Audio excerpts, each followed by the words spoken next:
everyone, my name is Heather Autumn and welcome to my channel.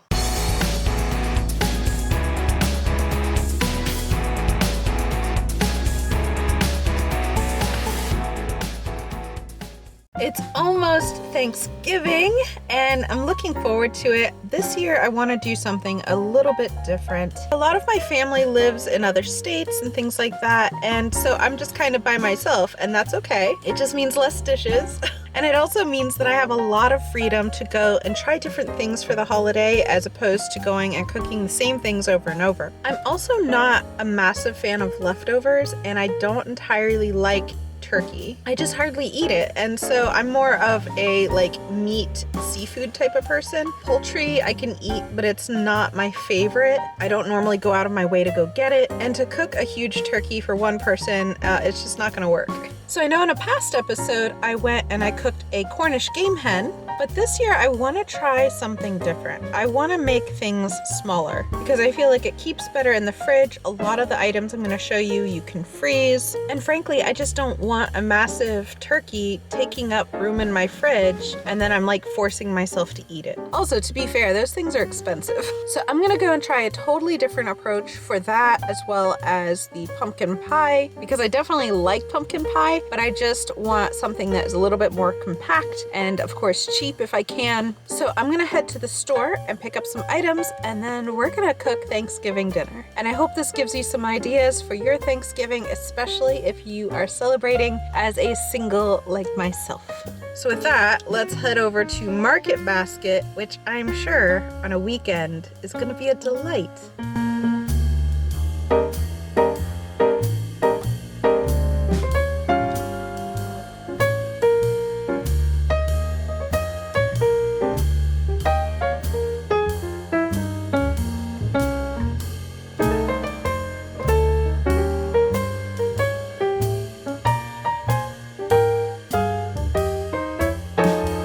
I'm here at Market Basket, and the goal of this game is to keep it small and cheap. There were a couple of items that I already had at home, and there were a couple of substitutions that I'm doing. So for example, instead of a gallon of milk, I'm going to be using evaporated milk, which works the same. And if you're on a super tight budget, evaporated milk is actually awesome because you can buy it for cheap and then just add water to it and you can use it exactly like any other kind of milk. And with that, let's head in there because it's not going to get better with time. And I just hate shopping at Market Basket on the weekend. You never hear of anyone being like, oh, hey, do you want to hit up Market Basket on a Sunday morning? Because it's a death zone.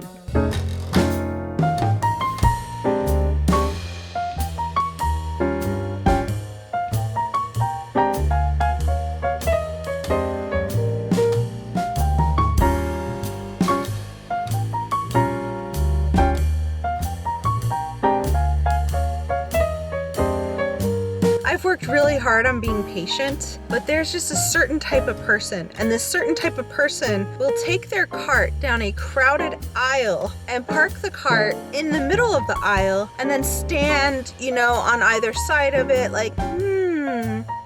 what do I want? And I'm like, did you not make a list? Do you not have things to do today? There's very few things that make me want to just lash out, but that's one of them. Make your list at home, have a plan, go in and get your stuff, Sarah. And please, if you're gonna think about something for about 5 minutes, pull all of your stuff off to the side. Move your cart so that there can be traffic. You don't need to take up 2 out of 3 lanes in an aisle. And I have to use all of my therapy to hold back from just taking my cart and full bulldozing like a dozen geriatric people. Let's bring it back to the season. Right now, I am thankful I get to go home. I just get so frustrated at the dumbest things. I now have to recover. Myrtle. All right, I'm done. I'm sorry. I'm sorry if I upset you guys with my rant. I'd also like to go on record as saying no geriatrics were harmed in the making of this video. My mental state, on the other hand, severely.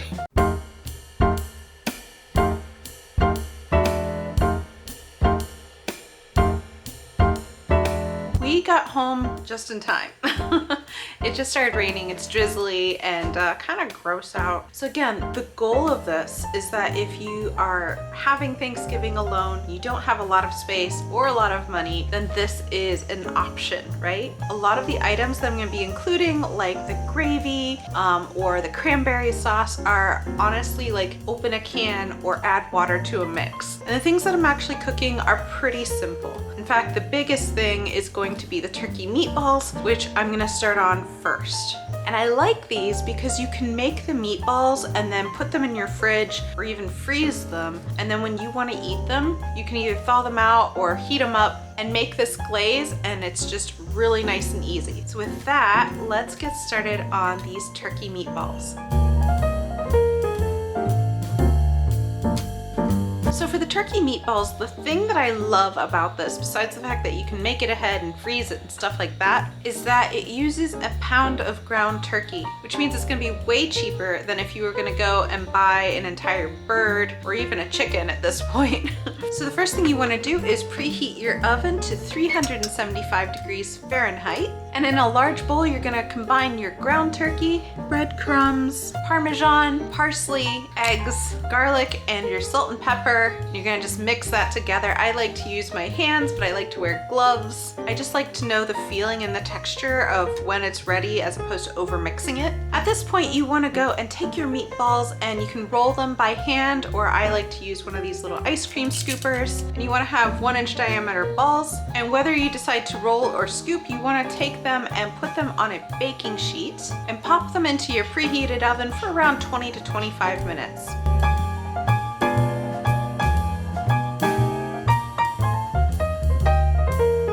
I am actually running out of time. So it's a good thing that these meatballs stay well in the fridge, because that's where they're gonna live for a bit while I handle some other stuff and get on my live. I do those every Monday at 7, and normally I don't record on Mondays, but I had a busy weekend. So you see how this life goes. So the next time you see me, I'm gonna be dressed differently, and it's because it's the next day. It is the next day. For now, I'm gonna actually start on the dessert part first, because that is a pudding and it just sits in the fridge, and then I can have that chilling out literally while I go and I make everything else. So for the first part of this pumpkin pie parfait that we're doing, I'm gonna combine my package of pudding mix. This is vanilla flavor, it's the instant kind, along with a cup of pumpkin puree. And this is a 100% pumpkin puree, not pumpkin pie filling. And then I'm gonna add in 1 teaspoon of this pumpkin pie spice. I'm gonna combine those with 2 cups of cold milk. And then I'm gonna go and throw that in my fridge for about 10 minutes to let it thicken up. All right, so now that the consistency of this pudding is more like a pudding instead of a liquid, I'm gonna gently fold in around 8 ounces of whipped cream. The goal is to add enough air into the pudding mixture that it almost turns into kind of like a mousse. But what I like to do is just add a little bit of granola, and then I'm gonna add a little bit of the pumpkin mixture, and then maybe repeat it again.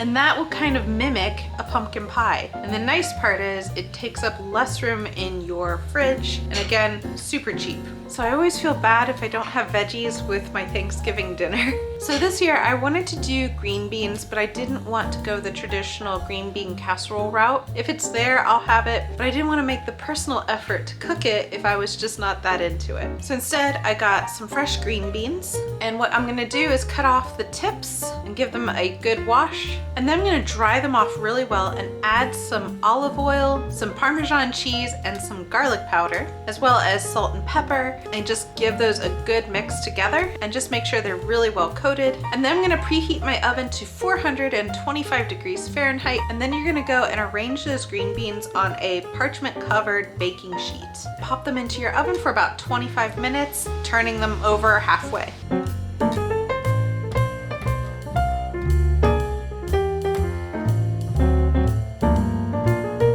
It's all coming together. So while the green beans are baking, I'm gonna get started on my clap shot. This is just a recipe that I learned from my mom. Sometimes I make it outside of the holiday season. And again, for this, you're just gonna want a rutabaga. This is what they look like, and they usually have a lot of wax on them. So you're gonna cut off the skin. And definitely be careful because these are really dense, and a normal like potato peeler is not gonna get through this. So just be really, really careful. You're gonna want to cut those into fairly small cubes and get them into your boiling water as soon as you can, because they do take about twice as long to cook as a regular potato. But while those are boiling, you want to take 2 of your regular russet potatoes. You can peel them or not, it's up to you. You want to dice these as well. I mean, if it takes 14 minutes to cook the rutabaga, like I would dump these in at around 7 minutes. I want to say that there's no way you could possibly overcook a rutabaga. It is a very dense root vegetable, which is funny because I kind of feel like that's a great insult for some people. Once those are nice and soft, you want to go and take a potato masher and just mash those till it's nice and smooth. And then I would add in about a 1/4 cup of milk, along with about a tablespoon or 2 of butter, and of course some salt. So as things are all kind of coming together, now is a great time to make that glaze for your turkey meatballs if you haven't already. And you're gonna do that by combining your cranberry sauce, not the jellied kind. And you're gonna combine that with Dijon mustard and honey in a small sauce pot. You're gonna get that really nice and warmed up, preferably even hot. And then if you made your meatballs ahead of time, now's the time you just pop those into the sauce, mix it up, and those are ready to go. Now I briefly want to go over some of the things that I'm going to be cooking that don't require any cooking. One is the jellied cranberries. Honestly, I just pop that in the fridge to get it cold, and then I put that on a plate just as is. So I have a can here, and if it's offensive, I'm sorry. This is the one time a year I'm gonna just say, screw your opinions, I like it. Oh, so aggressive. The other thing I do is I use this turkey gravy. You just add water to it. My mom used to go and add like turkey drippings, and she did this whole thing with her stuff. I hardly ever have gravy. I think this is like the one time a year I actually have gravy. I promise I can cook, and if I was cooking for more people, I would be more willing to go and be crazy with different ingredients and recipes, but it's just me, and I'm allowed to be lazy. Next up, I have this stovetop turkey stuffing. Again, it's a childhood favorite for me. You just add water to it, and I think you microwave it. And it's ready in 5 minutes. So this is what it is, and it's okay, it does the job. And last but not least, because I rarely have them in my apartment, I usually get the King's Hawaiian rolls. I have roll recipes, but again, this is my kitchen. It is not large. So for me, it's really about like utilizing the space, and I just don't feel like going and making dinner rolls when I'm using the oven for other things. But with that, I think we are ready to plate this and have Thanksgiving.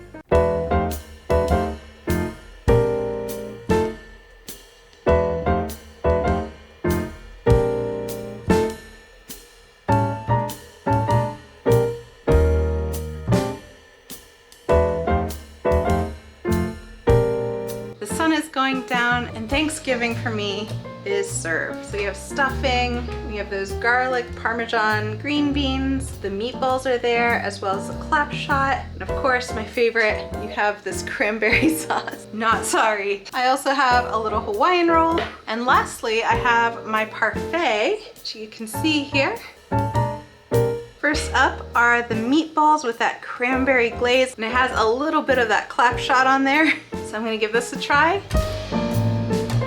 The turkey meatballs are good. I wanna say be careful with them because they can dry out, but I do wanna say that the cranberry sauce that was made is really cool. It's not super sweet. There's definitely a little bit of a kick with that Dijon mustard, but the sweetness of like the honey and of course the cranberries really helps it. Next up are these Parmesan garlic green beans. They smell amazing when I was cooking them, so I have high hopes on these. That doesn't even taste healthy. They're so good. That Parmesan kind of melts and sticks to them. And then of course the garlic is just this great flavor. And then the green bean is kind of just like the transportation for those items. I'm not gonna go and give the clap shot or the stuffing or the cranberry sauce any screen time because they really don't deserve it. But I am interested in this, so I'm gonna try this even though I haven't finished my dinner. And I'm gonna try it with one of my little egg spoons because I used all my other spoons up making this. So we're gonna get a little bit of everything. You can see there is the mousse as well as some of the whipped topping and the pumpkin. I am so sorry about the lighting. It is dark and my camera hates my kitchen in the dark. But let's give this a try. I want to say it's like you scooped out the inside of a pumpkin pie and deconstructed it and made it fit into a glass. It doesn't take up that space though, and I like that it's layered, and I think it's really pretty. I could have actually done a better job at that. It's gonna be devoured, so it doesn't matter. So yeah, that is my Thanksgiving. I just want to acknowledge that there's people out there struggling just for normal meals, much less a Thanksgiving. And so definitely be thankful for what you have. I know I am. And try to find a way to give back. The best thing you can do is to find a way to help your community. So this is a travel and food vlog, and I appreciate you tuning in, and thank you for sticking around and checking out my channel. If you like this kind of thing, especially the travel stuff, please be sure to like, subscribe, and hit the notification bell. So thanks again for watching, and I will see you later. Bye.